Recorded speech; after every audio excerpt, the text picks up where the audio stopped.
Oh, the qualifier here in Hamburg is going to be quite hard, I think, because, taking just the 10 best athletes, it's not that easy of a race. It's a very short race. Things can very quickly go wrong. A bad swim, you don't have time to catch up. It's not like an Olympic or sprint where you have on a sprint, half an hour on the bike, on an Olympic, 1 hour on the bike, where you have time for things to change, to slowly work yourself up.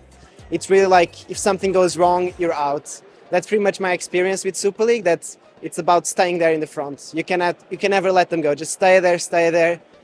Try to not make any mistakes, because the moment you get left behind, the pace is too high and there's not time to redo anything. Yeah, I mean, one-day world champs versus the series is always exciting. I mean, it suits two different types of racers, right?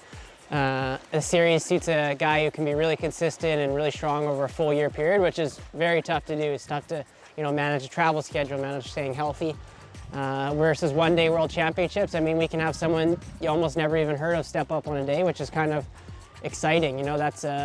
We could, on Saturday, I guess, be crowning a world champ that could be 18 years old. You don't know who steps up on the day, and that's kind of exciting for me, as I've always preferred one day off races. So it's something that I'm excited about for sure. We have a lot of time between the races. So from the qualifying the first day, let's say, over 24 hours, and then we have 1 hour 10 between the finals.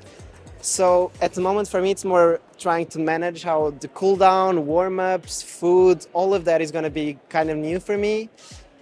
Talking with the coach at the moment about it, should I just eat a gel, a bar, get a pizza? It's 1 hour, it's weird timing. Yeah, so I raced the format for the first time last year in Montreal. I think pretty exciting. I've done it a few times in other leagues, but what's cool about Hamburg, probably what I prefer over Montreal, is the transition zone is 50 meters long versus 450-meter run.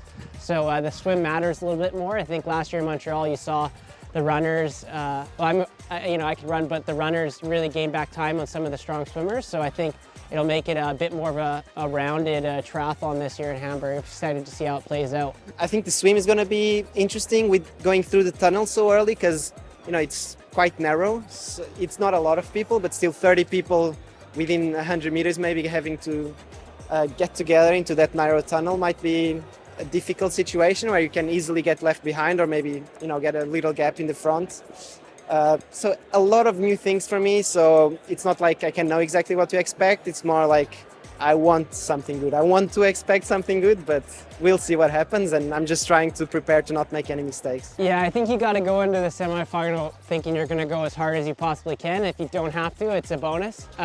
Realistically, you got to be a top 20 WTS result the first day, 2 top 10s, right? So, I mean, that's never easy. I think, even if you're winning the race, to come 20th is still, the effort required is difficult.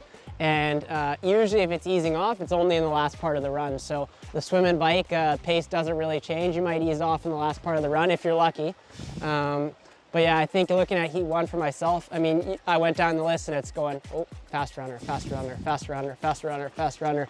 So it'll be rapid. It's interesting to see how it plays out. A few more corners added, shorter laps on Hamburg loops. So it'll always be fun.